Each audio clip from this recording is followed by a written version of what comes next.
problematika kita secara umum terletak pada epistemologi menurut saya itu. Cara pandang gitu ya, tentang Islam. Kalau memandang Islam dari luar Islam ya tentu mungkin agak kemana-mana kan gitu ya. Tapi memandang Islam itu harus dalam konteks Islam itu sendiri.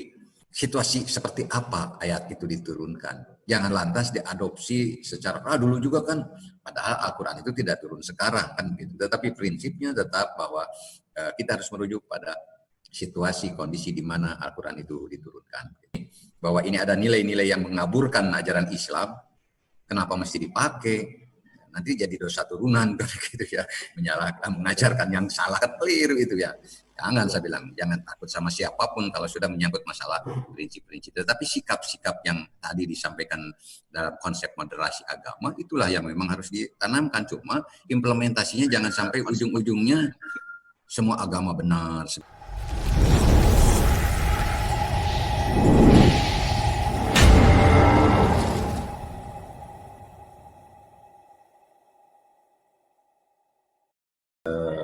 Sedikit menjelaskanlah gitu ya tentang peristilahan. Jadi kalau lihat judul itu moderasi ajaran Islam gitu ya, atau moderasi agama. Pada sesungguhnya kalau yang tadi dijelaskan bukan moderasi agama atau ajaran Islam, tapi moderasi beragama atau moderasi berislam, begitulah kira-kira ya. Ya tentu menurut saya ini berbeda konteksnya. Kalau Islam itu sendiri tidak perlu dimoderasikan kan. Ya. Islam itu sudah moderat, umatan wasato dan tuntunannya jelas gitu, Quran. Nah, dari penjelasan tadi saya mengambil sedikit kesimpulan bahwa problematika kita secara umum terletak pada epistemologi menurut saya itu. Cara pandang gitu ya, tentang Islam. Kalau memandang Islam dari luar Islam ya tentu mungkin agak kemana-mana kan gitu ya. Tapi memandang Islam itu harus dalam konteks Islam itu sendiri. Seperti hanya yang saya pahami tentang Al-Quran turun itu tidak ujuk-ujuk kan. Ada yang disebut dalam ilmu tafsir itu asbabun nuzul. Demikian pula hadis asbabul wurud ya. Jadi itu latar belakang turunnya sebuah ketetapan Tuhan itu berdasar pada apa yang terjadi di situ. Nah, kalau itu diterapkan sekarang secara kontekstual sekarang, turunnya ayat ini disesuaikan dengan situasi kondisi secara latah. Tentu kan ini agak keliru menurut saya ya, secara latah dengan situasi sekarang ini. Karena Quran tidak diturunkan sekarang.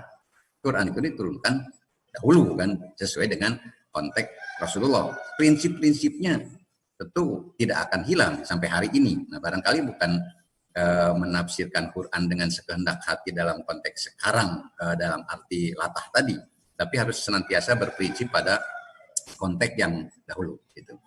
Nah, itu menurut saya ini ada problematika epistemologi karena ujung-ujungnya penafsiran tadi tentang moderasi ini mungkin saya melihat kok kenapa begini kesininya diimplementasikan ke dalam pendidikan. Islam itu wasatiyah, wasito atau pertengahan. Ya. Memang prinsip-prinsip beragama dalam Islam itu di tengah-tengah pelaksanaan keagamaan itu tidak katakan tadi ekstrem kanan, ekstrem kiri. Contohnya sudah cukup jelas tadi. Nah, kembali kepada implementasi atau kepada kurikulum ya. Saya tidak tahu lebih dulu mana menyusun buku ini atau kebijakan penerapan kurikulum. Nah, ini kan semestinya kurikulum itu merujuk pada apa yang dipaparkan beliau tadi kan. Nah, jadi pemahaman moderasi itu beragama begitu, bukan moderasi agama. Kalau moderasi atau moderasi Islam, berislamnya yang dimoderasikan gitu ya. Karena kalau menafsirkan itu ayat, itu banyak yang klaim-klaim menurut Al-Quran begini, menurut hadis begini. Coba kita telusuri, apakah memang Quran berbicara seperti yang dia pahami?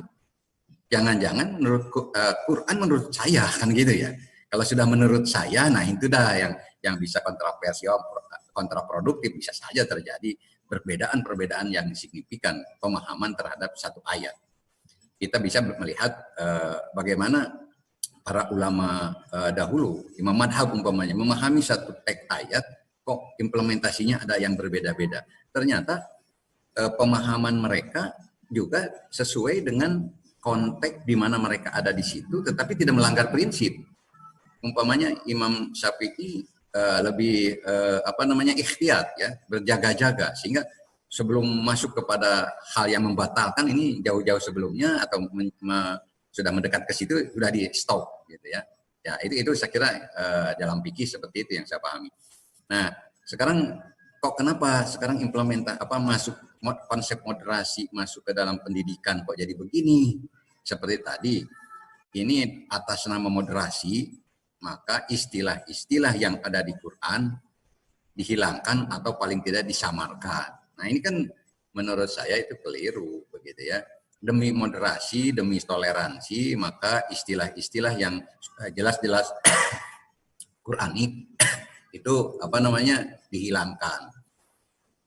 Kemudian cerita tentang implementasi kurikulum tadi, apa memang bisa diimplementasikan perubahan kurikulum? Karena saya memang bergelut di dunia pendidikan, gitu ya. Mungkin ini tidak semudah itu implementasi.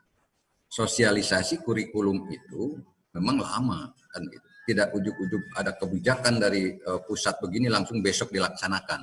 Itu perlu proses. Bahkan sering terjadi wacana di lapangan itu kurikulum yang lama juga belum nyampe sudah datang lagi kurikulum baru. Nah, itu kan jadi bingung di lapangan kan gitu ya. Nah, ini saya kira kritik kami dari lapangan supaya betul-betul terintegrasi gitu. Nah, pertanyaan saya tadi apakah memang buku moderasi ini sudah disusun terlebih dahulu, kemudian dijabarkan ke dalam berbagai direktorat lah katakannya, termasuk direktorat pesantren, direktorat pendidikan Islam gitu ya. Itu apakah merujuk ke situ atau sendiri-sendiri nyusun gitu, sehingga terjadi tabrakan. Kalau saya menyimak dari apa yang disampaikan Pak Aldin tadi, itu sebetulnya nggak ada masalah ya. Bahkan saya bangga ini bahwa inilah sikap berislam kita, wasatiyah itu. Ya, contohnya kalau implementasinya saja ya, sikap wasatiyah tadi yang saya pahami. Ekstrim kanan dalam beragama, naik haji bolak-balik sana-sini hampir tiap tahun. Sementara yang ada kewajiban haji itu 1 kali kan. Sementara yang belum haji ngantri sampai belasan tahun nunggu.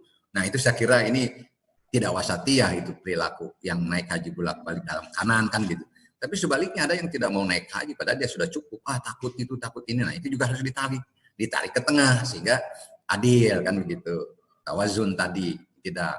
Nah itu menurut saya perlu kita sikapi bersama, dan ini sebagai satu wahana, satu peluang untuk kita bersatu ya, umatan wasato, umatan wahidah gitu ya. Itu luar biasa ini para pemikir ini begitu ya, teman-teman para profesor, para doktor ini diundang di sini dan sempat bersilaturahmi, sharing gagasan, pendapat, dan ini yang kita harapkan. Nah, apa yang tadi isu-isu yang kedengaran kurang bagus begitu ya, mungkin bisa dinetralisir di sini ya. Itu semangat kita harus ke situ. Nah, kemudian tadi tentang kembali ke masalah kurikulum, perlu dikaji ulang lah menurut saya ya, kalau sampai dipahami moderasi itu seperti apa yang saya baca di dalam buku-buku yang 155 itu kan. Nah saya curiga bahwa ini tidak terintegrasi dengan apa yang disampaikan moderasi tadi ya. Ya, oleh sebab itu ini tugas bersama. Nah, kemudian kembali ke yang saya sebutkan tadi, ini ada problem besar bagi kita dengan penjelasan Pak Fahmi tadi, Pak Adlan tadi, bahwa ini problematika epistemologi. Menafsirkan ayat itu harus betul-betul ahlinya lah kan begitu, dan harus juga mempertimbangkan situasi seperti apa ayat itu diturunkan. Jangan lantas diadopsi secara dulu juga kan, padahal Al-Quran itu tidak turun sekarang kan gitu. Tetapi prinsipnya tetap bahwa kita harus merujuk pada situasi kondisi di mana Al-Quran itu diturunkan. Itu sementara Pak, mungkin kaitan dengan masalah kurikulum. Mungkin ada yang perlu dijelaskan lagi tadi. Terima kasih Prof. Ya. Atas paparan materinya yang juga mau bagaimana sebetulnya terkait dengan kurikulum dan juga implementasinya sudah Profesor Saidin tadi jelaskan yang cukup gamblang, cukup clear, sehingga antara harapan, penyusunan, dan implementasi ini, kita ini kan berharap ada kesamaan antara kurikulumnya sama implementasinya. Bukan kebingungan, Prof ya? Nah itu yang maaf tambahannya itu ya kebingungan sekarang. Saya keliling ke teman-teman ini ya, pesantren, gimana katanya ini? Saya bilang nggak usah terlalu bingung. Barangnya juga belum turun, gitu ya. Belum sosialisasi, belum apa. Udahlah, kalian itu yang mengajar. Kembali saya statement seperti yang waktu kemarin itu, kalian yang berurusan dengan murid itu kan. Saya bilang. Jadi kalau umpamanya dipandang oleh kalian para guru ini bahwa ini ada nilai-nilai yang mengaburkan ajaran Islam, kenapa mesti dipakai? Nanti jadi dosa turunan gitu ya, menyalahkan, mengajarkan yang salah kan keliru itu ya. Jangan, saya bilang, jangan takut sama siapapun kalau sudah menyangkut masalah prinsip-prinsip. Tetapi sikap-sikap yang tadi disampaikan dalam konsep moderasi agama, itulah yang memang harus ditanamkan. Cuma implementasinya jangan sampai ujung-ujungnya semua agama benar. Karena begini ya, banyak sarjana muslim belajar ke sarjana non-muslim, gitu kan. Tapi sedikit sekali sarjana non-muslim belajar ke sarjana muslim. Kalaupun ada yang belajar ke sarjana muslim, tidak balik lagi ke agamanya, kan begitu ya? Gitu ya. Kenapa demikian? Bukti secara ilmiah bahwa Islam itu ilmiah. Boleh kita gali begitu. Kalau kita lihatlah perdebatan Ahmad Deedat dan lain-lain, kan sebetulnya itu sangat mendasar begitu ya. Rahmatan lil alamin itu, karena memang ada upaya-upaya negatif dari orang luar begitu ya, untuk memecah belah umat Islam, sehingga dibikinlah label-label yang macam-macam itu gitu ya. Saya kira ini wazul fikri lagi kan begitu ya. Itu skenario besar yang memusuhi Islam. Masa kita sesama muslim harus bersengketa urusan-urusan yang tidak terlalu penting kan begitu ya.